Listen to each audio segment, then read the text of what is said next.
پاکستان اس وقت میرے خیال ہے ڈیسائسو موومنٹ پہ کھڑا ہے. اگر اللہ تعالیٰ نے کوئی مہربانی فرمائی تو ہم انشاءاللہ تعالیٰ کنارے لگ جائیں گے، ورنہ زیادہ تر چانسز تو تباہی کے نظر آ رہے ہیں. دہشت گرد قسم کے علماء نے جو ماضی قریب میں آرمی چیف کو، اس وقت کے sitting prime minister Imran Khan صاحب کو اور چیف جسٹس کو بھی گستاخ رسول ڈکلیئر کر کے ان کے قتل کے فتوے جاری کر چکے تھے. اب انہوں نے مزید مجھے بھی اس لسٹ میں ایڈ کر دیا، بس اس سے زیادہ کچھ نہیں ہے. بے نظیر بھٹو کو جن تکلیف سے گزرنا پڑا اور نواز شریف صاحب اعلی کار بنے، وہ بیچاری صبح کے وقت کراچی کی کورٹ میں ہوتی تھی تو شام کو انہوں نے اسلام آباد میں حاضری لگوانی ہوتی تھی، چھوٹے چھوٹے بچے اٹھائے ہوئے. اور میں یہ سمجھ رہا ہوں کہ نواز شریف صاحب ان کی بیٹی کے ساتھ جو کچھ ہوا یہ مکافات عمل ہے، جو کچھ انہوں نے بے نظیر بھٹو کے ساتھ اس وقت کیا تھا. یہ 2% کے لوگ، جو لوگ سکولوں سے بھاگے ہوئے تھے، ان کے ماں باپ نے انہیں مدرسوں میں داخل کروا کے تو مولوی بنایا، اور آج یہ ہمارے اوپر سوار ہوں گے، بجائے یہ کہ میرے سر کی قیمت لگی ہے تو ایف آئی آر ان لوگوں کے خلاف کاٹی جاتی، الٹا انہوں نے میرے خلاف کٹوا دی جی اور میرے نام میں مرزا آنے کی وجہ سے مجھے قادیانیوں کا ایجنٹ کہا. السلام علیکم ناظرین، آپ سیاست جو پی کے دیکھ رہے ہیں. سہراب برکت آپ سے مخاطب ہے. انجینئر محمد علی مرزا صاحب ہمارے ساتھ موجود ہیں، کسی بھی تعارف کے محتاج نہیں ہیں، مبلغ ہیں، دانشور ہیں، اور کروڑوں کی تعداد میں دنیا بھر میں ان کے طالب علم موجود ہیں آج بھی. انجینئر صاحب السلام علیکم. جی وعلیکم السلام ورحمۃ اللہ وبرکاتہ. ولا حول ولا قوة الا باللہ. اللہم صلی علی محمد وعلی آل محمد. جی سوراب بھائی شروع کریں اللہ کا نام لے کے. انجینئر صاحب گزشتہ عید مبارک ہو سر آپ.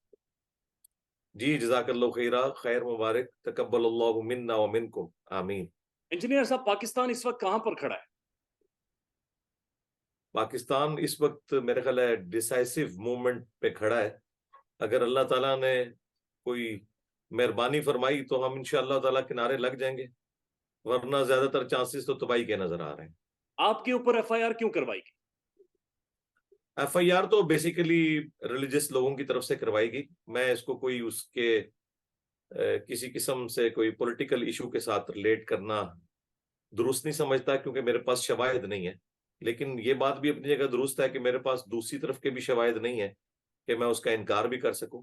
فی الوقت جو ظاہر پہ فتویٰ نظر آ رہا ہے وہ تو یہی ہے کہ چند دہشت گرد قسم کے علماء نے جو ماضی قریب میں آرمی چیف کو، اس وقت کے sitting prime minister Imran Khan صاحب کو اور چیف جسٹس کو بھی گستاخ رسول ڈکلیئر کر کے ان کے قتل کے فتوے جاری کر چکے تھے. اب انہوں نے مزید مجھے بھی اس لسٹ میں ایڈ کر دیا، بس اس سے زیادہ کچھ نہیں ہے. اللہ تعالیٰ انہیں ہدایت دے دی، ہم تو دعا ہی کر سکتے ہیں. انجینئر صاحب ایک تاثر موجود ہے کہ جن شخصیات نے آپ کے اوپر ایف آئی آر کروائی ہیں بنیادی طور پر وہ کسی کے کہنے پر کرواتے ہیں، ان کی اپنی سوچ کوئی نہیں ہے. یہ تاثر ٹھیک ہے؟ میرا خیال ہے وہ اتنے عقل سے آ رہی ہے کہ وہ کسی کے کہنے پہ بھی کوئی کام نہیں کر سکتے. بالکل جو ایک کامن سینس ہے نا وہ بھی ان کے اندر موجود نہیں ہے. ورنہ مجھے بتائیے اس وقت جس قسم کی انہوں نے سٹیٹمنٹ دی ہے اور میرے سر کی قیمت رکھی ہے 5 لاکھ روپے، اور انہوں نے یہ کہا کہ کوئی بھی غازی اٹھے اور یہ کام کر دے، تو پاکستان کا کوئی ادارہ، پاکستان کی سٹیٹ، نہ گورنمنٹ اور نہ اپوزیشن یہ افورڈ کر سکتی ہے کہ جب ایف اے ٹی ایف کی تلوار مسلسل ہمارے اوپر لٹکی ہوئی ہے اس قسم کے بیانات وہ ان سے دلواتے. اگر انہیں کوئی کام کروانا ہوتا تو زیادہ سے زیادہ یہ کرتے کہ کوئی ایف آئی آر کٹوا دیتے. لیکن یہ جو سٹیٹمنٹ ہے نا جی، جی یہ تو مجھے واضح بتا رہی ہے کہ اس طرح کی سٹیٹمنٹ تو کوئی بھی افورڈ نہیں کر سکتا. سر ان کے اپنے ہاتھ میں بھی تو لاٹھی ہوتی ہے، ان کے اپنے ہاتھ میں بھی تو ڈنڈا ہوتا ہے، خود کیوں نہیں اٹھتے؟ اور کوئی غازی کدھر سے آتا ہے؟ ظاہر ہے کہ یہ علماء جو ہیں جب جہاد کرتے رہے تو لوگوں کے بچے مرواتے رہے.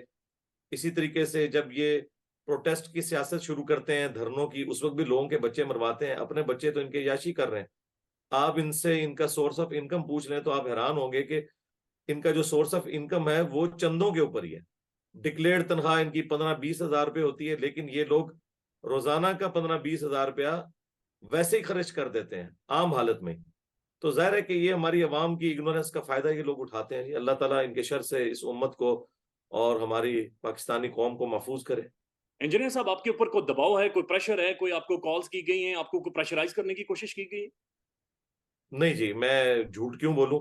نہ تو کسی عالم کی جانب سے نہ ان کے کسی فالوور کی جانب سے مجھے کوئی دھمکی ڈائریکٹلی ملی، اور نہ کسی ریاستی ادارے کی طرف سے.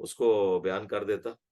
تو نہ ڈائریکٹلی نہ ہی انڈائریکٹلی میں نے اپنے آپ کو کافی ریزرو رکھا ہوا ہے. میرے ساتھ بات کرتے ہوئے لوگ بیسیوں دفعہ سوچتے ہیں, پھر سوچ سمجھ کے بات کرتے ہیں. اس کی وجہ یہ کہ میں اس سسٹم کا بینیفیشری نہیں ہوں, میں 1 روپے کا محتاج نہیں ہوں اس سسٹم کا. ہاں, میں نے اپنی جیب سے ضرور اپنے اسٹوڈنٹس کے اوپر پیسے لگائے ہیں اور لگاتا ہوں. اللہ کے فضل سے میں 1 روپے کا بھی روادار نہیں ہوں. نہ کوئی میری چندہ بک ہے, نہ ہی کوئی سیاسی جماعت ہے, نہ کوئی مذہبی جماعت ہے, نہ مسجد ہے, نہ مدرسہ ہے. بلکہ ہم انہی مساجد میں انہی لوگوں کے پیچھے نماز پڑھتے ہیں. بریلوی, دیوبندی, اہل حدیث, شیعہ سب کو مسلمان سمجھتے ہیں, ان کو چندہ دینے کے قائل ہیں. لہٰذا ہمیں کوئی سچ ضرورت ہی نہیں ہے. اس لیے میں کسی کے دباؤ میں بھی نہیں آتا اللہ کے فضل سے. یہ الگ بات ہے کہ میری چونکہ بیک گراؤنڈ ایک ڈیفنس کے ادارے کے ساتھ ہے. میں نیسکوم سے گریڈ 19 میں ریٹائرڈ ہوں, میکینیکل انجینئر تھا, وہاں پہ جنرل مینیجر کی پوسٹ پہ تھا. ڈاکٹر سمر مبارک مان صاحب, اس کے بعد عرفان برنی صاحب, ان بڑے لوگوں کے ساتھ میں نے کام کیا ہوا ہے. تو 15 سال کی میری جاب ہے وہاں پہ. پھر میں نے پینشن مجھے آفر کی گئی تو میں نے ایکسیپٹ کر لی. تو آج بھی میری دوستیاں ان اداروں میں ہیں. میرے خیال ہے انہیں میرے تک پیغام پہنچانے کے لیے کوئی زیادہ پاپڑ نہیں بیلنے پڑیں گے, مجھ سے ڈائریکٹ بھی آ کے بات کر سکتے ہیں. لیکن ابھی تک کسی کی ضرورت نہیں کہ کوئی اس قسم کی بات کرے یا مجھے اشارتاً بھی گائیڈ کرنے کی کوشش کرے. انجینئر صاحب آپ کی ایک پوڈ کاسٹ تھی جو کہ بہت زیادہ وائرل, بہت زیادہ لوگوں نے دیکھی ہے. اس پوڈ کاسٹ کے اندر آپ فرما رہے ہیں کہ اب عمران خان ڈیسائیڈ کرے گا کہ اس ملک کا غدار کون ہے اور اس ملک کا حمایتی کون ہے, اب صرف خان ڈیسائیڈ کرے. جی جی جی, اس کے پیچھے ریزن تھی نا. بیسیکلی میں نے یہ ایک رونا رویا تھا کہ جب آپ نیریٹو اس طرح کا ڈیولپ کرتے ہیں اور ایک سیاسی پارٹی کو آپ اس طریقے سے پریزنٹ کرتے ہیں کہ جیسے وہ محب الوطن ہے اور باقی سب کے سب غدار وطن ہے, تو پھر آپ کسی کو اس لیول تک اوپر لے جاتے ہیں کہ کل کو جب وہ آپ کا ساتھ چھوڑتا ہے تو اب لوگ اس کے ساتھ اٹیچ ہیں. ظاہر ہے کہ عمران خان صاحب کی پرسنالٹی بہت بڑی پرسنالٹی ہے, چھوٹی پرسنالٹی نہیں ہے. ان کے ساتھ لوگوں کی جذباتی ایفیلیشن بھی ہے, پھر کرکٹ کی وجہ سے بھی ہے. ان کو آپ نے ہیرو بنا کے پریزنٹ کیا, یعنی ہماری اسٹیبلشمنٹ نے. اور جب اب وہ ان کے پیچھے سے ہٹے ہیں تو وہ کوڑا جو کل تک اسٹیبلشمنٹ کے ہاتھ میں تھا کہ جب جسے چاہتے تھے غدار وطن ڈکلیئر کر دیتے تھے, مولویوں کو چڑھا دیتے تھے, ان کے اوپر جوڈیشری کو چڑھا دیتے تھے. جو کچھ 90s کے اندر آپ کو پتا ہے, بے نظیر بھٹو کو جن تکلیف سے گزرنا پڑا اور نواز شریف صاحب اعلی کار بنے.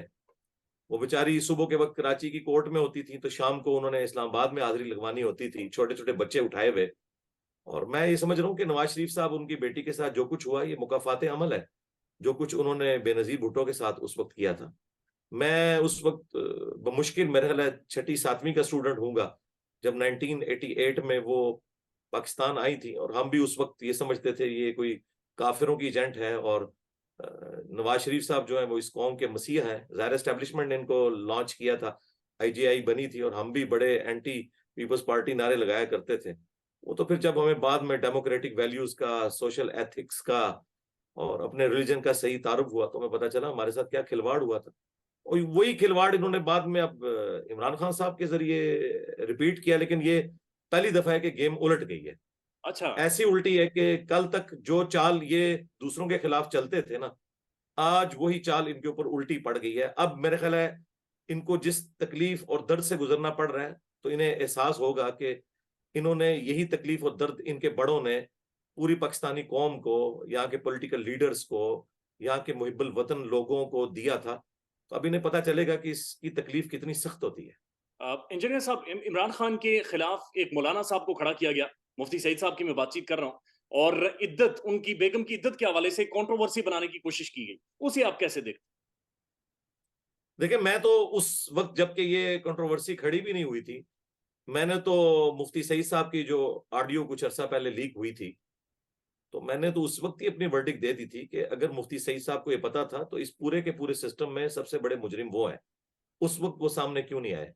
اب اس وقت ان کا سامنے آنا میرے خیال ہے ان کی اپنی کریڈیبلٹی کو ختم کرنے والا ہے. اور ایسے لوگ جو ہیں ان کی تو گواہی بھی عدالت میں قبول نہیں ہونی چاہیے کہ جو لوگ ابن الوقت ہوتے ہیں, جب بینیفیشری ہوتے ہیں سسٹم کے تو اس وقت اس میں بیٹھے رہتے ہیں, اور جب اس سسٹم سے الگ ہوتے ہیں تو اس کے خلاف بات کرتے ہیں.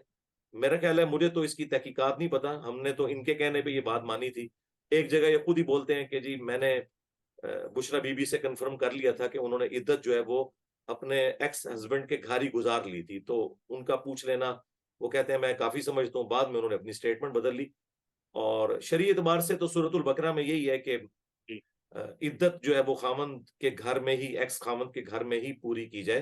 اور قرآن نے بالکل واضح کہا ہے کہ اس دوران وہ خامند اس عورت کو وہاں سے نکال بھی نہیں سکتا. ہاں اپنی مرضی سے وہ اپنے ماں باپ کے گھر جانا چاہے، اس کی اپنی مرضی، لیکن ظاہر ہے اگلے زمانوں میں آپ کو پتہ ہے لوگ دور دراز سے بیاہ کے لاتے تھے عورتوں کو، پھر نہ کوئی کمیونیکیشن چیزیں تھیں، اس لیے اللہ تعالیٰ نے قرآن میں واضح کہا ہے کہ عدت وہ خامد کے گھر میں ہی پوری کرے گی. اور اگر یہ سمجھتے ہیں کہ ان کی اسٹیٹمنٹ درست تھی اور اس کی بنیاد پہ انہوں نے اس وقت نکاح کیا تھا، تو اب یہ اسٹیٹمنٹ بدلنا تو میرا خیال ہے سب سے زیادہ ڈاؤٹ فل مفتی سعید صاحب کو کرتا ہے.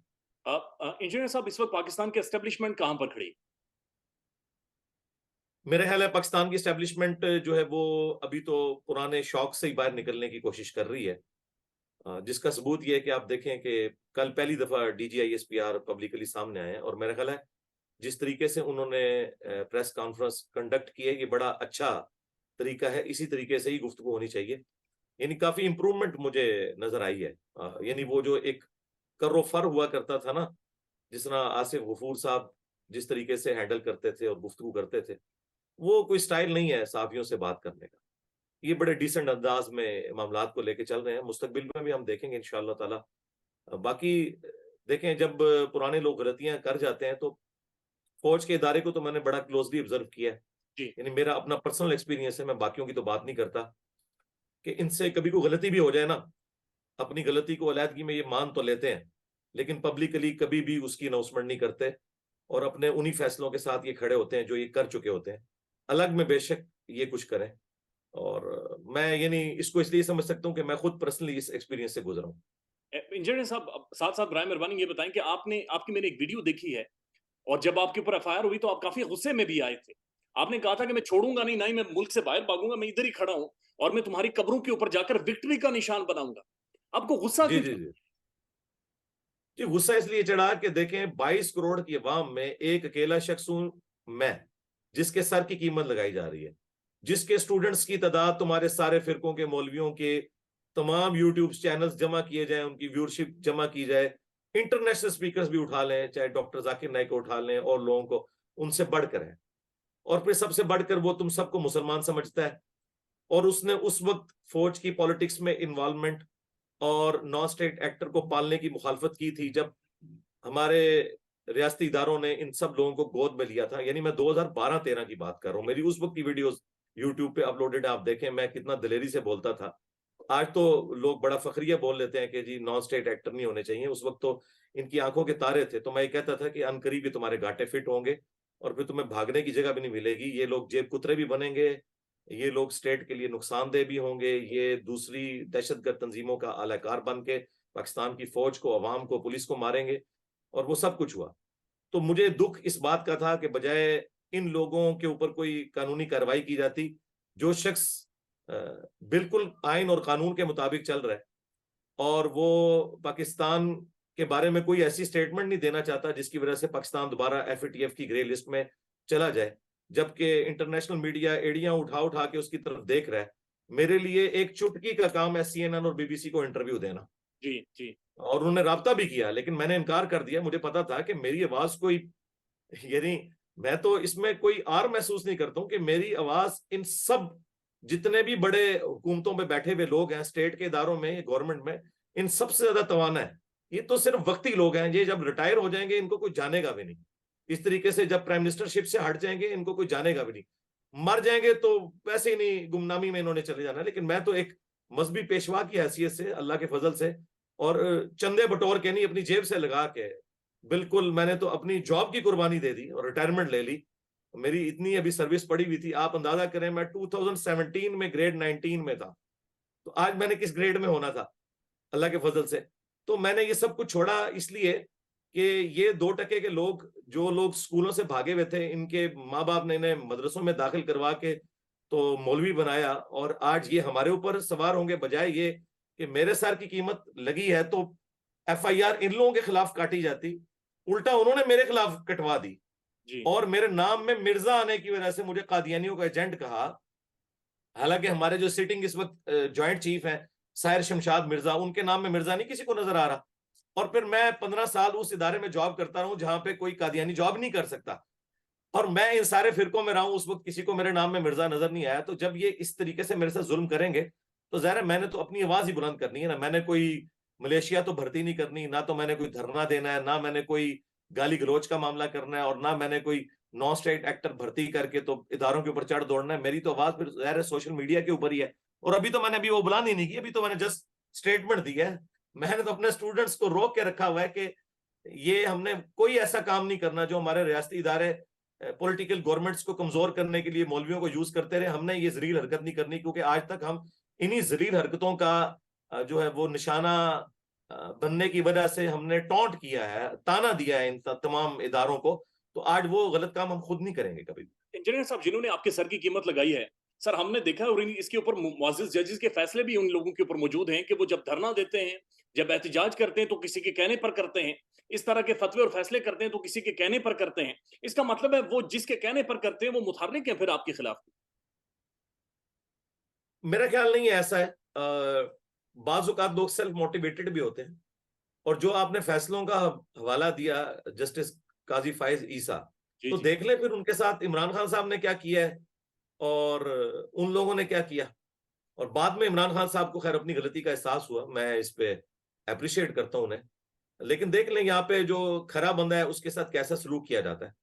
تو ظاہر ہے کہ یہ جب آگ لگے گی تو یہ ہیٹ آج تو عوام بھگت رہی ہے، کل پھر یہ ان لوگوں تک بھی پہنچ جائے گی جو باہر بیٹھ کے ایئر کنڈیشن کمروں میں وائی فائی پہ بیٹھ کے انٹرنیٹ پہ ایک دوسرے کو چیزیں شیئر کروا کے ان چیزوں کے مزے لے رہے ہیں. تو کب تک لیں گے؟ ہم تو بھگت رہے ہیں، ٹھیک ہے.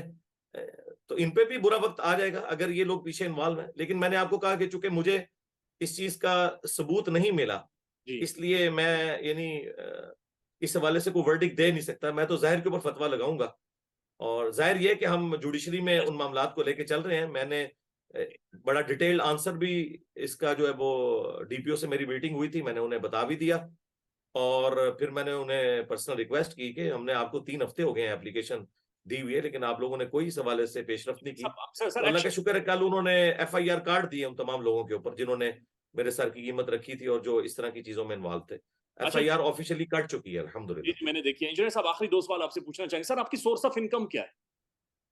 سورس آف انکم میرا بیسیکلی تو جاب کے دوران میں نے بھلے وقتوں میں ایک پلاٹ لیا تھا اسلام آباد میں 2003 میں اکتوبر کے اندر. اس وقت وہ میں نے تقریباً 35-40 ہزار روپے مرلہ تھا، اور اس وقت کمیٹیاں ڈال کے میں نے ایک 7 مرلے کا پلاٹ لیا تھا. پھر ڈیورنگ میری جاب ساتھ ساتھ میری وائف کی قربانی کہ وہ میرے ساتھ نہیں رہتی تھی، وہ جیلم شہر میں رہتی تھی، میں اسلام آباد میں ہوتا تھا. تو ہم نے اپنی انکم سے بچت کر کر کے پلس کچھ میرے والد صاحب نے مجھے سپورٹ کیا جو انہیں پیسے ریٹائرمنٹ میں ملے تھے. ایک مکان میں نے اسلام آباد میں بنایا تھا.